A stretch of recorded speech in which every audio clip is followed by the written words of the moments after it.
حضرت بلال حبشی رضی اللہ تعالیٰ عنہ، آپ کو تپتے ہوئے ریگزار میں لٹایا جاتا، آپ کے ہاتھوں میں میخیں ٹھوکی گئی، آپ کی زبان پر کوئلے رکھے گئے، آپ کی پشت پر بھاری بھرکم پتھر رکھے گئے، آپ پھر بھی مسکرا رہے ہیں۔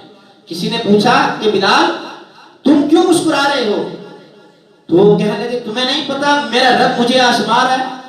کہا کہ جب تم بازار جاتے ہو اور مٹی کا کوئی برتن خریدتے ہو، اسے ٹھوک بجا کر دیکھتے ہو کہ کچا تو نہیں ہے، میرا رب بلال کو ٹھوک بجا کے دیکھ رہا ہے کہ کچا تو نہیں ہے۔ زخم پہ زخم کھا کے جی، خون جگر کے گھونٹ پی، آہ نہ کر لبوں کو سی، عشق ہے دل لگی نہیں۔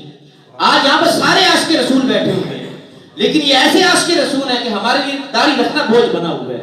یہ ایسے عاشق رسول ہیں کہ ہمارے لیے نماز پڑھنا بوجھ بنا ہوا ہے۔ ایسے عاشق رسول ہیں کہ جب اللہ کے گھر سے اذان کی صدا آتی ہے ہمارے لیے بستر سے اٹھنا محال ہو جاتا ہے۔ مجھے بتائیں دین پر چلنا ہمارے لیے مشکل ہے یا ان کے لیے مشکل تھا؟ تو فرمایا ثم لتسألن یومئذ عن النعیم، پھر تم سے نعمتوں کے بارے میں سوال کیا جائے گا۔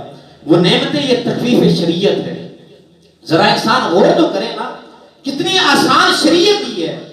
پچھلی امتیں بھی تھیں، اگر ان کے جسم پر پیشاب کا چھینٹا پڑ جاتا، اس کی پاکی یہ تھی کہ جسم کا وہ حصہ کاٹنا پڑتا۔ اگر کپڑے پر کوئی پیشاب کا چھینٹا پڑ جاتا، کپڑے کو کاٹنا پڑتا۔ کتنی آسان شریعت ہے کہ پانی کے ساتھ سے دھو لے۔ پہلی امتوں میں اگر نماز پڑھنی ہوتی، مخصوص عبادت گاہیں تھیں، وہ وہیں پر آ کر نماز پڑھ سکتے تھے، اس کے علاوہ روئے زمین پر وہ کہیں پر اپنی نماز نہیں پڑھ سکتے تھے۔ یہ کیسی آسان شریعت ہے۔ دکان پہ بیٹھے ہوئے ہیں، نماز کا وقت ہو گیا، وہیں پر نماز کی نیت کر لیں۔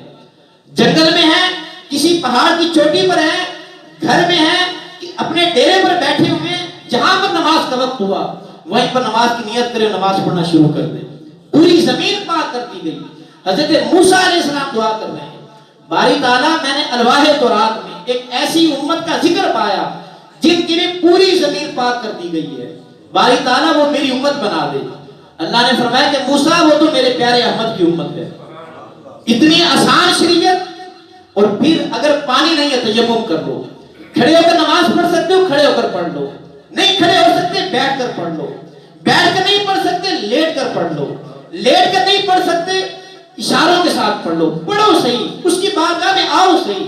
اتنی آسان شریعت، اور پھر ہم یہ کہیں کہ ہمارے لیے دین پر چلنا مشکل ہے۔ فرمایا ثم لتسألن یومئذ عن النعیم، جو اللہ رب العزت نے یہ نعمتیں دی ہیں ان کے بارے میں تم سے سوال ہوگا۔